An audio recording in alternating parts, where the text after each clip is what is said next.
Gracia y verdad, Iglesia Cristiana.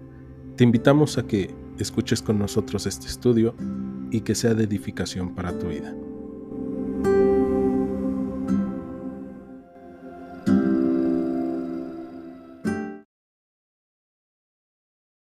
Pues bien, entonces hoy vamos a continuar con el libro de Números, capítulo 20, desde el versículo 14, pero es interesante esta parte del capítulo 20 del libro de Números, porque mientras estamos viendo en el inicio de este capítulo la muerte de María, que ya va a entrar esta nueva generación a la tierra prometida, porque ya está en Cades Barnea, ¿no? Es el lugar, ¿cómo podríamos decirle? Lugar límite, frontera, para que el pueblo de Israel pueda acceder a la tierra prometida.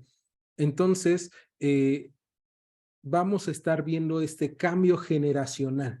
Y creo que es algo que sucede muchas veces en todos los lugares, ¿no? El día de ayer jugaba la selección mexicana, no vi el partido, pero sé que jugó, y desde hace algunos días estaban los comentaristas deportivos diciendo, ¿ustedes creen que ya se haya hecho este cambio generacional de jugadores, que ya hay nuevos jugadores más jóvenes?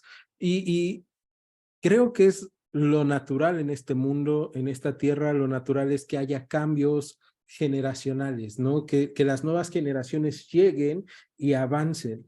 Y en el caso del pueblo de Israel, hay una generación que ha caminado viendo los milagros de Dios, viendo la obra de Dios, teniendo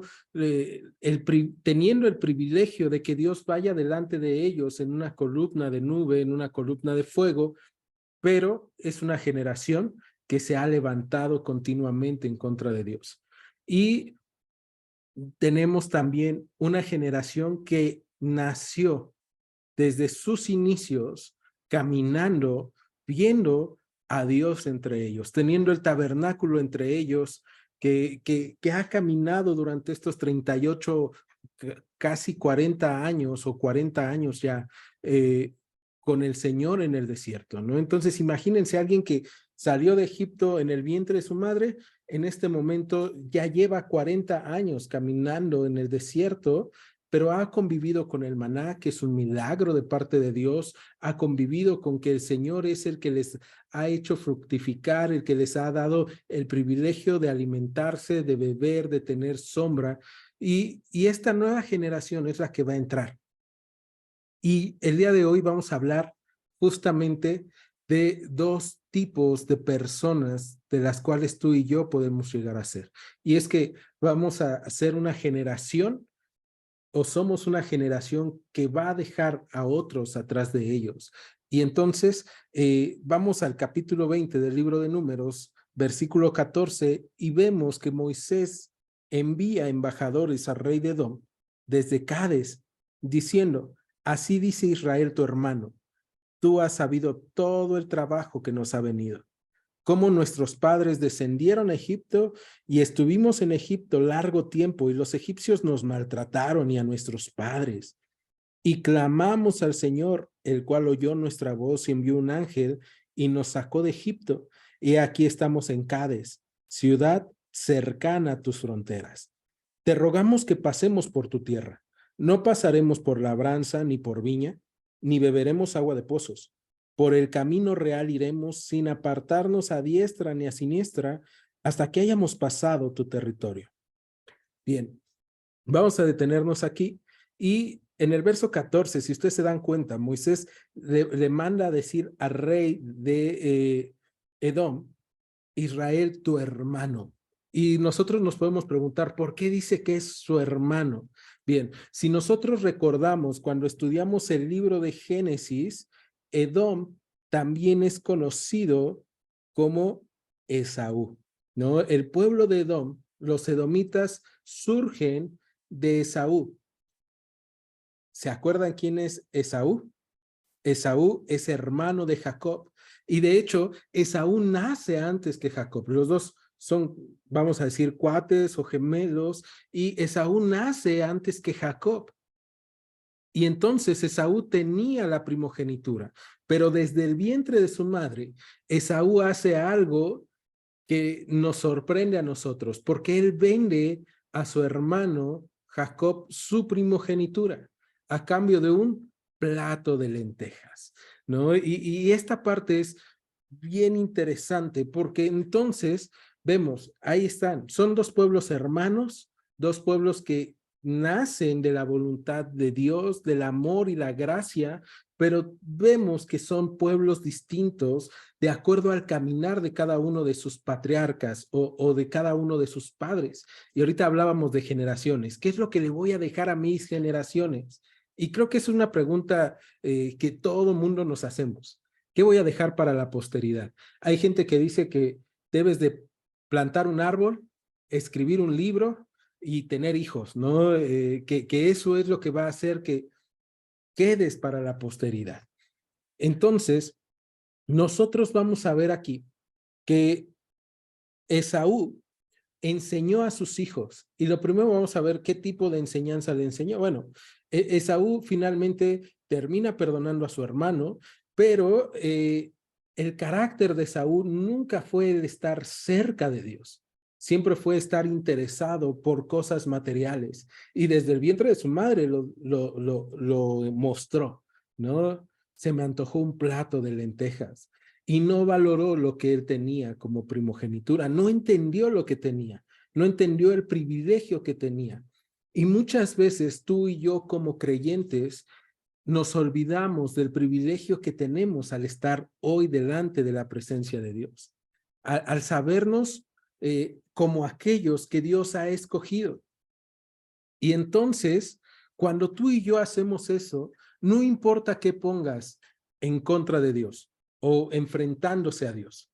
Puede ser que tú pongas trabajo, que tú pongas dinero, que tú pongas casas, que tú pongas relaciones, amistades, gustos, y que tú digas, pero es que esto es lo mejor que hay en este mundo. Todo lo que tú pongas enfrentando a Dios va a parecerse a lo mismo que Esaú hizo al cambiar su primogenitura en el vientre a un plato de lentejas. ¿Qué va a pasar con el plato de lentejas? Se va a terminar, ¿no? Lo mismo va a pasar con cada una de las cosas con las cuales tú enfrentes a Dios o por las cuales tú decidas dejar de lado a Dios. Y muchas veces tú y yo decidimos dejar de lado a Dios por el trabajo, por el dinero, y necesitamos entonces recordar, no hay nada más valioso que mi relación con Dios, porque es lo que yo voy a dejar a mis hijos, es lo que yo voy a dejar a los que vienen detrás de mí. Si tú no tienes hijos, es lo que vas a dejar a las personas que se han relacionado contigo, aquellos que están con nosotros. ¿Qué es lo que va a dejar la iglesia si Cristo no viene antes? El legado, por ejemplo, de gracia y verdad debe de ser amor, debe de ser misericordia, debe de ser mostrar a Cristo. Pero si gracia y verdad se empeña y busca tener un terreno, un gran templo, probablemente podamos dejar un gran edificio, podamos dejar grandes construcciones, pero si no dejamos el evangelio, de nada le va a servir a las generaciones que estén en ese lugar. Entonces, es bien importante esto porque vemos cuál es la herencia de Saúl al pueblo de Edom. La herencia de Saúl al pueblo de Edom va a ser la siguiente. Fíjate cómo Moisés le dice, déjanos pasar, por favor, somos tus hermanos, conoces nuestra historia, sabes en dónde estábamos, sabes que éramos bien pocos en Egipto y que crecimos hasta ser estos millones, y ahora te rogamos pasar por tu tierra, y como sabemos que lo que a ti te agrada es todo lo material, es todo lo que tú tienes en esta tierra, no vamos a tocar nada. Y esa parte es importantísima porque cuando tú convives con personas que en este mundo están más interesados en lo material, tú debes de aprender a no tocar aquellas cosas que tú sabes que están en contra de Dios. Y pueden ser tus hermanos, y pueden ser personas que amas, y puede ser alguien que tú digas, es que yo sé que me va a ayudar. porque fíjate bien lo que va a pasar. Verso 18, la respuesta de Edom es, no pasarás por mi país, de otra manera saldré contra ti armado, ¿no? Y esa es la respuesta del hermano, ¿no? Y le dice, no, no vas a pasar, voy a salir contra ti, hermano, armado. Verso 19, y los hijos de Israel dijeron, por el camino principal iremos, y si bebiéramos tus aguas, yo y mis ganados, daré el precio por ellas. Déjame solamente pasar a pie, nada más. Pero él respondió, no pasarás. Y salió Edom contra él con mucho pueblo y mano fuerte. Entonces, tenemos aquí a una persona, bueno, a un pueblo, el pueblo de los edomitas, que por cierto, todavía en Deuteronomio, Dios va a hablar a Israel y le va a decir, son tus hermanos, sí es un pueblo hermano tuyo, ¿no? Y nosotros vemos este pueblo hermano, este pueblo que podríamos pensar les va a ayudar para cumplir el propósito de Dios en sus vidas, que no les está ayudando, sino al contrario, les está complicando todo lo que ellos deben de hacer, ¿no? Ellos nada más tenían que cruzar Edom para llegar a la tierra prometida y ellos le están complicando todo. No lo convence, sino que Edom le amenaza y, ¿sabes? Esto nos recuerda que nuestra vida, siguiendo la voluntad de Dios, vamos a tener personas cerca de nosotros también, personas a las cuales amemos y que pueden ayudarnos y tú puedes decirle, ayúdame, y va a oponer resistencia o va a ir en tu contra. En este caso, Moisés pedía el paso, el pueblo de Israel pedía el paso y decía, bueno, mira, si tomamos agua, si hacemos algo, nosotros pagamos, pero déjanos pasar. Y los edomitas dicen, no van a pasar y salen en contra del pueblo de Israel. Verso 21 dice que no quiso pues Edom dejar pasar a Israel por su territorio y se desvió Israel de él. Y esto nos deja una enseñanza porque nos enseña que nosotros cuando encontremos resistencia de personas a las cuales creíamos que nos iban a ayudar, que estaban con nosotros, que son parte de nuestra familia o nuestros hermanos en Cristo y no nos ayudan, no debemos de pensar en vengarnos. Debemos muchas veces de dejar esta causa al que juzga justamente, dejar al Señor esta causa. Imagínate que el pueblo de Israel hubiera dicho, bueno, pues entonces vámonos a la guerra de una vez. Pero ellos deciden desviarse del pueblo de Edom para poder ingresar a la tierra, aunque fuera más vuelta. Y tú y yo debemos de aprender a eso, a elegir nuestras batallas, a desviarnos cuando hay personas en las cuales nosotros confiábamos que nos atacan. Entonces, tenemos ya la enseñanza de Esaú a sus hijos y de sus hijos a todo el pueblo, a los edomitas. Y ahora vamos a tener la enseñanza del pueblo de Israel. Y fíjense en esta parte, porque ahora tenemos entonces a Jacob. Y verso 22 dice que ellos parten de Cades, los hijos de Israel, toda aquella congregación vino al monte de Or.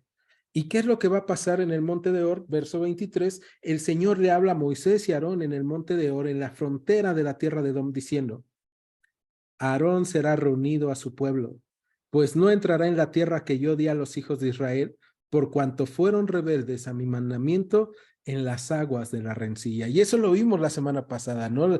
Las aguas de la rencilla, Moisés golpea la piedra, el Señor les dice, ya no van a entrar, y ahora nosotros estamos viendo la consecuencia, pero aquí hay algo que me encanta de Moisés y de Aarón. A pesar de que ellos habían recibido ya esa noticia desalentadora de no van a entrar a la tierra prometida, no van a ver esa tierra o no la van a tocar, quizá la van a ver, pero no la van a tocar. Ellos siguen sirviéndole a Dios. Y eso es una enseñanza que es para el pueblo de Israel, pero que también es para nosotros. Porque hay cosas que el Señor va a hacer a través de nuestras vidas y que probablemente nosotros no veamos fruto. Cuando tú compartes el evangelio a otros, probablemente no vas a ver el fruto, Cuando tú educas a tus hijos con el evangelio, probablemente tú no vas a ver el fruto, pero va a haber fruto. Y tienes que servirle al Señor. Y tienes que amar al Señor. Moisés y Aarón no están ahí por llegar a un lugar. No están ahí por llegar a un lugar cómodo, sino por amor al Señor. Y eso lo tenían ya claro, porque si no, imagínense, hubieran dicho, bueno, ya, no vamos a entrar a la tierra prometida, pues ya, lo dejamos. Y en este caso, Dios le está diciendo a Moisés y Aarón, chicos, Aarón en este día va a unirse con los suyos, con su pueblo, ¿no? Y esta parte es bien interesante porque yo te pregunto, ¿qué harías si Dios el día de hoy te dijera, hoy es tu último día sobre la tierra, hoy vas a dejar, vas a unirte con los tuyos? ¿Te alegrarías? ¿Te entristecerías? ¿Te volverías loco porque no has acabado lo que tenías que hacer, lo que tenías en tus planes?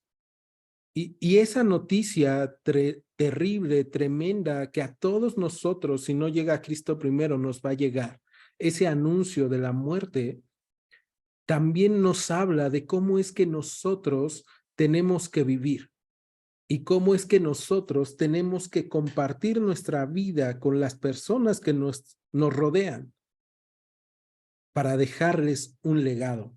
Y vamos a ir viéndolo.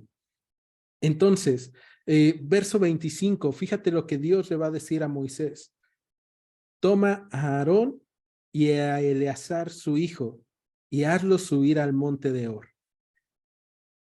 Y desnuda a Aarón de sus vestiduras y viste con ellas a Eleazar su hijo, porque Aarón será reunido a su pueblo y allí morirá. Entonces, Dios le habla a Moisés y le dice, mira, vas a tomar a Aarón y a su hijo Eleazar.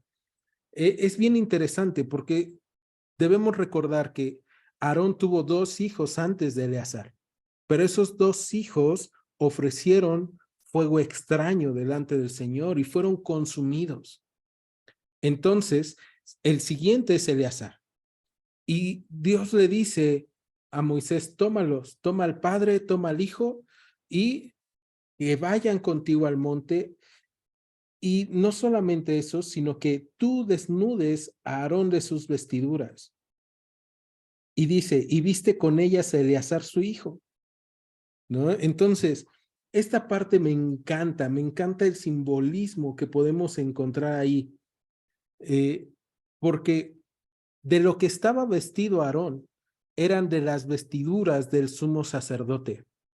Esas vestiduras que tú y yo estudiamos en Levítico, esas vestiduras que tú y yo vimos en Éxodo, y que llevaban ciertas cosas que hablaban al pueblo de parte de Dios. ¿Se acuerdan que todo el pueblo podía ver las vestiduras del sumo sacerdote y decir, ese hombre está mostrando la gloria de Dios? Tenía una mitra y en la mitra tenía una laminilla que decía, santidad al Señor. Y todo el pueblo la veía cuando el sumo sacerdote traía sus vestidos. Traía los pectorales, las sombreras, y no sé si se acuerden, pero en los pectorales traía piedritas, o traía 12 piedras. Y cada una de esas piedras, entre las sombreras, los pectorales, le recordaban que él estaba cargando simbólicamente el peso del pueblo de Israel, porque él le tenía que servir a las 12 tribus en representación del Señor. Entonces, lo que está mostrándonos Dios a través de esta imagen es, y podríamos hablar de los vestidos de lino, ¿no? De la pureza que llevaba en su vida. Pero lo que está mostrándonos el Señor a través de esto es la verdadera herencia que tú y yo podemos dejar a las personas que están a nuestro alrededor. Porque se va a presentar ante Dios desnudo. En la cima del monte va a estar desnudo delante de Dios, como todo hombre, como toda mujer. No va a haber nada que pueda esconder a Aarón, como no va a haber nada que tú y yo podamos esconder en algún momento delante de Dios. Pero lo que tú vistes es lo que tú le vas a dejar a tus hijos. Y no estoy hablando de que si tú te vistes de camisa, de playera, pantalón, vas a dejar eso, ¿no? Ay, bueno, ya me morí y le dejo mis camisas, mis pantalones, mis zapatos a mis hijos. No. Pero si tú te vistes de Cristo, tú vas a dejar esos vestidos a tus hijos. Esaú se había vestido de ambición, se había vestido de carnalidad, se había vestido de envidia, de tal forma que ahora Israel quiere pasar y los edomitas dicen, no pasarás, tú no pasas por aquí, te voy a hacer guerra. Y ahora Aarón ha caminado durante estos 40 años modelando el servicio al Señor. Ha caminado obedeciendo al Señor y también ha caminado equivocándose delante del Señor. ¿Y a poco no se parece a nuestras vidas? Caminar buscando modelar a Cristo, caminar buscando gozar de la gracia del Señor, pero también caminamos equivocándonos muchas veces. Y eso es lo que Dios le dice a Moisés, toma las vestiduras de Aarón y dáselas a su hijo Eleazar. Como un spoiler, más adelante vamos a ver a Eleazar, y Eleazar va a ser un muy buen sumo sacerdote. Va a ser un muy buen servidor de Dios. Y esa es la herencia que deja Aarón en esta tierra. Entonces, verso 27, bueno, antes de ir al verso 27, perdón, acompáñenme. Vamos a Romanos capítulo 13.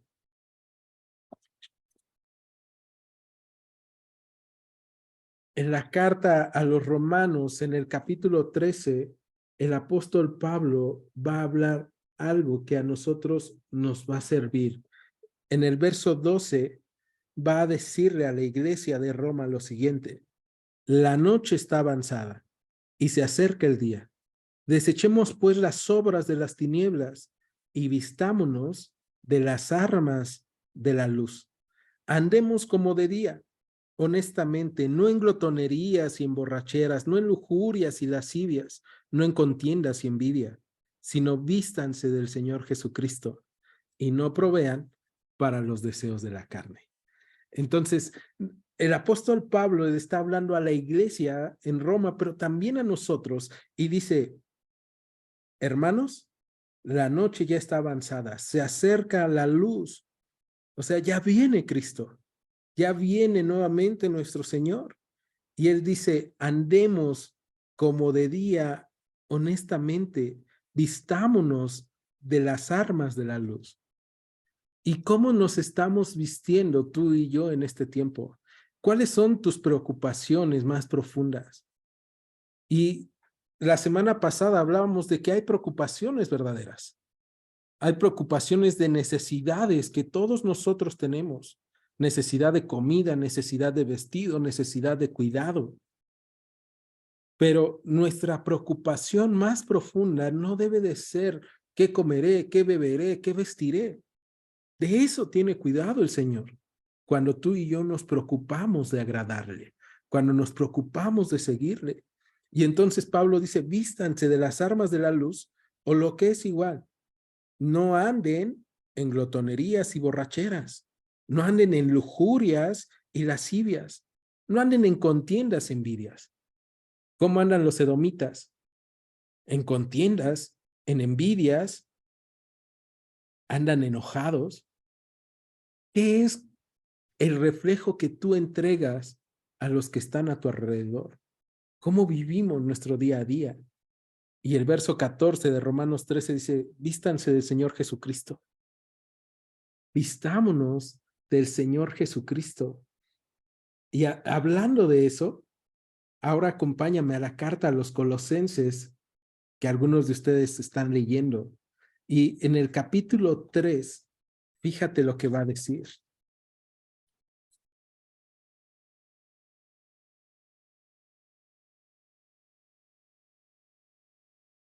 Colosenses 3, Verso 5.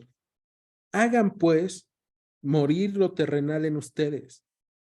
Y ahí viene esta lista: fornicación, impurezas, pasiones desordenadas, malos deseos y avaricia, que es idolatría, cosas por las cuales la ira de Dios viene sobre los hijos de desobediencia, en la cual ustedes también anduvieron en otro tiempo cuando vivían en ellas.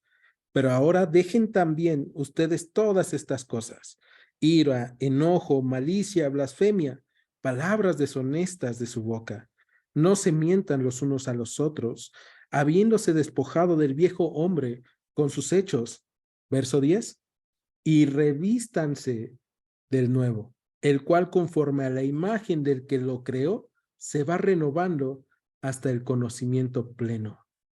Entonces, dice, ya dejen esas cosas viejas y ahora vístanse del nuevo hombre. Y eso es nuestra tarea, el vestirnos del nuevo hombre. Versículo 12 de Colosenses 3. Vístanse pues como de escogidos de Dios, santos y amados, de entrañable misericordia, de benignidad, de humildad, de mansedumbre, de paciencia, soportándose unos a otros y perdonándose unos a otros si alguno tuviera queja contra otro, de la manera en que Cristo les perdonó, así también háganlo ustedes. Y sobre todas estas cosas, vístanse de amor, que es el vínculo perfecto. Estas son las vestiduras que traía Aarón. Vestiduras de amor, de humildad, de mansedumbre, de paciencia, de cuidado, de apoyo. Y esas son las vestiduras que Dios ha dejado para nosotros y que quiere que tú te quites en algún momento y la dejes a las personas que vienen atrás de nosotros. En este cambio generacional es bien interesante, porque si tú te das cuenta, la semana pasada vimos la muerte de María en el mismo tiempo o muy cerca, y ahora vemos la muerte de Aarón. Regresamos a Números capítulo 20 y ahora sí, verso 27 dice: y Moisés hizo como el Señor le mandó, y subieron al monte de Hor a la vista de toda la congregación.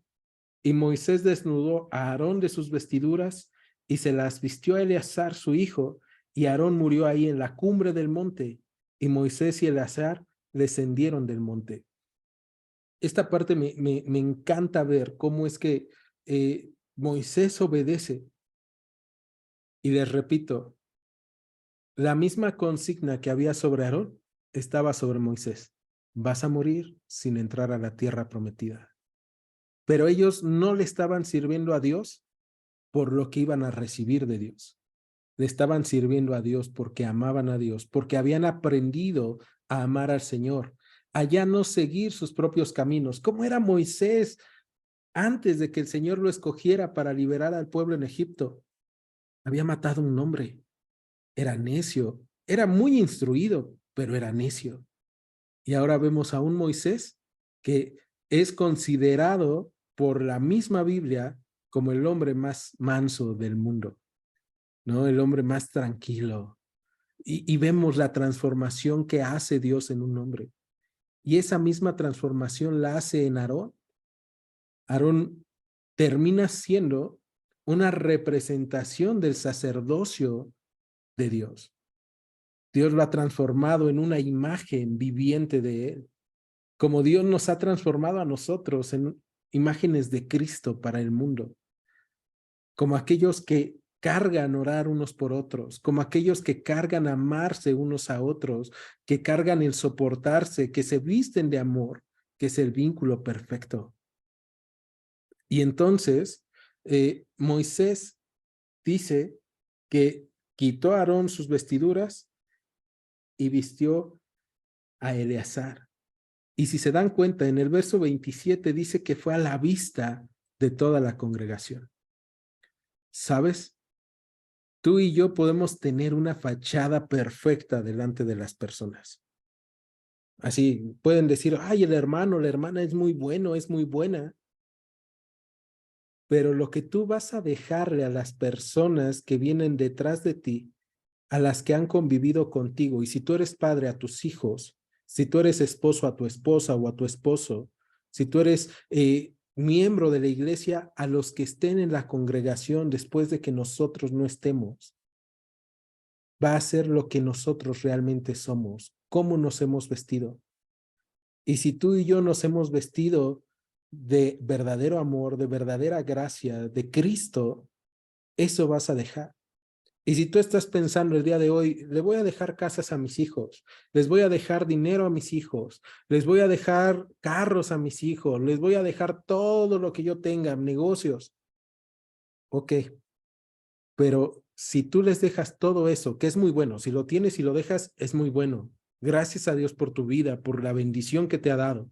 Pero si tú dejas todo eso sin Cristo, todo eso se va a acabar. Todo se va a acabar. Nada de eso es eterno. Pero si tú les dejas el carácter de Cristo, si tú les dejas el acudir a Cristo en los momentos difíciles, si tú les dejas el ir a Cristo en los momentos de gozo, si tú les dejas el ir a Cristo todo el tiempo y el reflejarlo caminando con Él, vestido de Cristo, entonces ellos, cuando tú partas, van a caminar vestidos de Cristo. Tus hijos, tus hermanos en la fe, la gente que te rodea, va a caminar vestido de Cristo, en esperanza. Y en una esperanza que dice el apóstol Pablo, no cansa. En una esperanza eterna, de saber que lo que viene cuando el Señor venga es mucho mejor, es la plenitud. Ahora, Moisés lo hace y yo me imagino al pueblo de Israel viendo cuando suben al monte los tres y luego viendo cuando solamente bajan dos. Y uno de esos dos baja vestido con las vestiduras del sumo sacerdote, pero probablemente es más alto, probablemente se ve más joven, camina más ágil.